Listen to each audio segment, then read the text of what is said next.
1976, Steve Jobs co-founded Apple Computer, Inc., a company that aimed to make personal computing a staple of everyday life.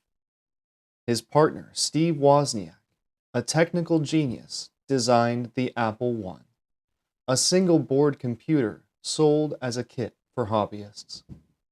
Jobs, with his marketing vision, handled business operations.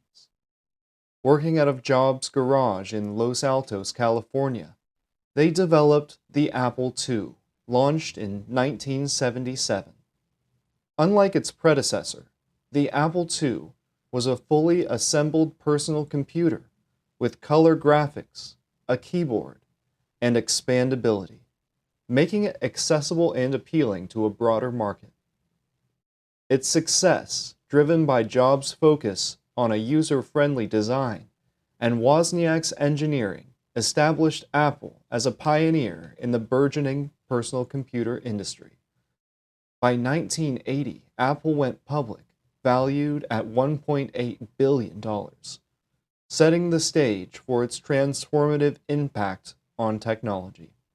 These are the early Apple stories, as written by the amazing people and colorful personalities that collaborated to make computing what we know it today. I'll Be Your Best Friend. It's from folklore.org. Author Andy Hertzfeld, August 1979. Toward the end of my first week as an Apple employee in August 1979, I noticed that someone had left a black binder on my desk with a handwritten title that read, Apple II, Principles of Operation. It contained a brilliant, concise description of how the Apple II hardware worked, reverently explaining the details of Woz's epic creative design hacks, in a clearer fashion than I'd ever read before. I didn't know who left it there, but the title page said it was written by Burrell C. Smith. Later that day, in the late afternoon, I was approached by a young, animated, slightly nervous guy with long, straight, blonde hair, who entered my cubicle and walked right up to me. "Are you Andy Hertzfeld? Wow, it's amazing to meet you. I read your articles in Call Apple and Dr. Dobbs. Apple's lucky they got you to work here. I want to shake your hand." With exaggerated formality, he extended his right arm stiffly, almost in a parody of a handshake offer. "I'm Burrell Carver Smith. Pleased to meet you. I wrote that manual I left on your desk," he said, pointing to the black binder on my desk. We shook hands, and then suddenly he turned around and nervously darted off, without explanation. "See you later," he said, without looking back.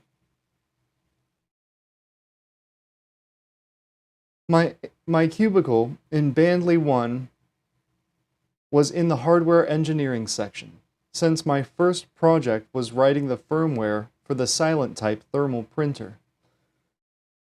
It was across the aisle from Wendell Sanders' office.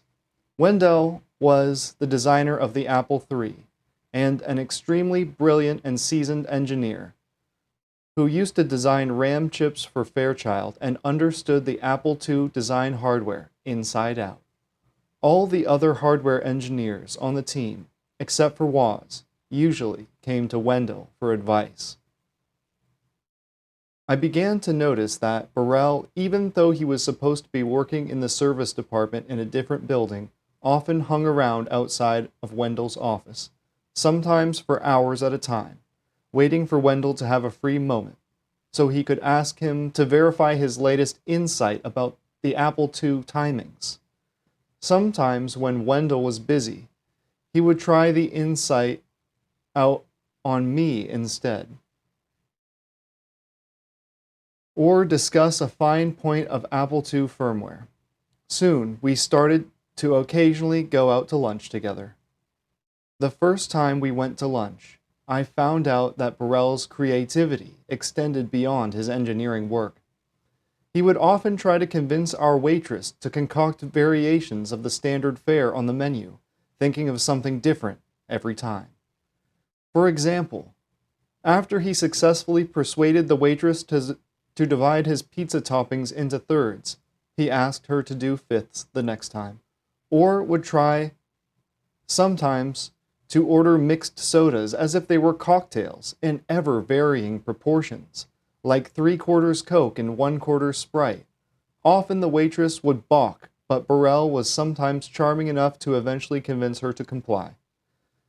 He would also obsess on certain foods, becoming fixated on Bulgarian beef sandwiches from Vivi's for a while, and then pineapple pizza phase, evolving to his most enduring favorite, sushi, which provided a new range of interesting choices and combinations.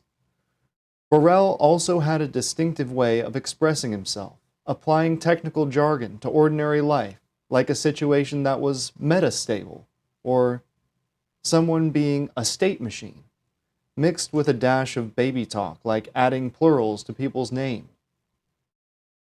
An attractive woman was referred to as a good prototype, or a good proto for short. Burrell had a great sense of humor and periodically performed hilarious impressions of everyone else on the team, caricaturing their personality quirks with an incisive phrase or nickname. He also liked to make fun of various language conventions. For example, if he was pleased with new software, he'd say, happiness, software. One of his favorite expressions was, I'll be your best friend. He offered best friendship for a wide range of activities, like making some change in the software or getting him a Coke from the gas station. Best friendship takes place, he would declare, if pleased with the results. He also had a habit of reducing things to initials like BFR for best friendship relationship. Once, right after Burrell conferred best friendship upon me, I heard him offer best friendship to someone else for a different favor. Wait a second, I challenged Burrell. How can you give out best friendship to someone else? There can only be one best friend at a time, can't there? Burrell had a quick reply delivered with a smile. Of course, there can be only one best friend at a given instant of time, but best friendship relationships may be highly dynamic. The average length of a best friendship is 3 to 5 milliseconds, so there's no problem in having a new BFR a second or two later.